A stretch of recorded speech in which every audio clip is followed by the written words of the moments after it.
Hello, nga po pala si Luis Jampi Mangrubang at ang itatahil po natin ngayong araw ay ang Psalm chapter 23 verse 1. Magandang araw po sa inyong lahat. Ngayon ay maglalaan tayo ng panahon upang magnilay sa isa't isa sa mga pinapamilyar ng talata sa banal na kasulatan ng ang awit chapter 23 verse 1. Ang Panginoon ay aking bastol, hindi ako magkukulang. Ang talatang ito mula sa awit ni David ay nagpapahayag ng malalim na tiwala sa Panginoon bilang ating pastol. Sa pagtawad sa Diyos bilang pastol, kinikilala natin siya na nagbibigay ng ating mga pangangailangan at nag-aalaga sa atin sa lahat ng pagkakataon. Ang pagiging ang pagiging hindi mangangailangan ay sumasalamin sa katiyakan na sa piling ng Diyos, lahat ng ating tunay na pangangailangan ay matutugunan ayon sa kanyang kalooban at sa kanyang tamang panahon. Ito ay panyaya sa atin na magtiwala sa kanyang pangangalaga at patnubay at mabuhay ng may kapayapaan at kagalakan na nagmumula sa pag-alam na tayo ay nasa mabuting kamay. Sa simpleng pangungusap na ito, pinapayag ni Haring David ang kanyang lubos na tiwala at pag-asa sa pastol. Nakikita natin ang isang malalim na relasyon sa pagitan ng Diyos at kanyang mga tao. Ang pastol ay simbolo ng pag-aalaga, protection at patnubay. Sa ating buhay, maaaring pagkakataon na tayo ay nakakaramdam ng kawalan, takot at pangangailangan. Maaaring sa ating trabaho, sa ating pamilya, o sa ating personal na hamon.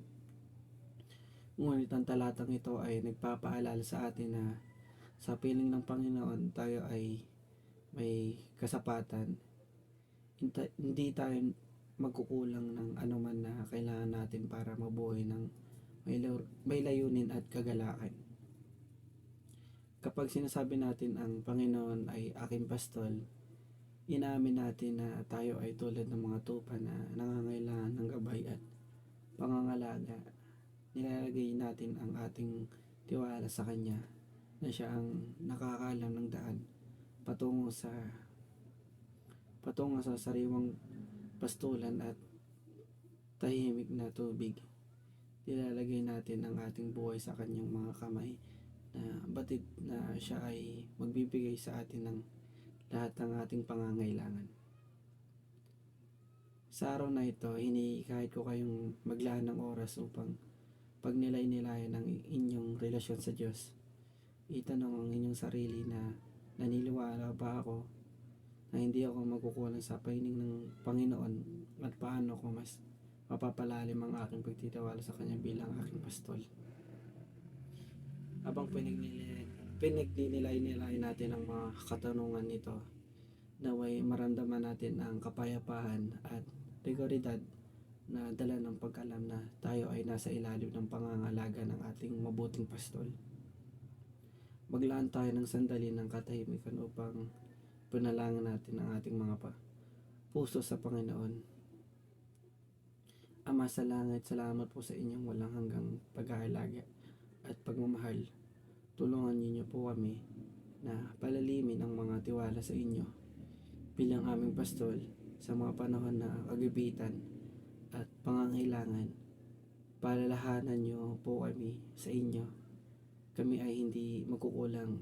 Gabayan ninyo po kami sa bawat araw at patatagin ang aming pananampalataya sa pangalan ni Jesus. Amen. Yun lang po. Naway na may natutunan po tayo ngayong araw. Yun lang po. Maraming salamat.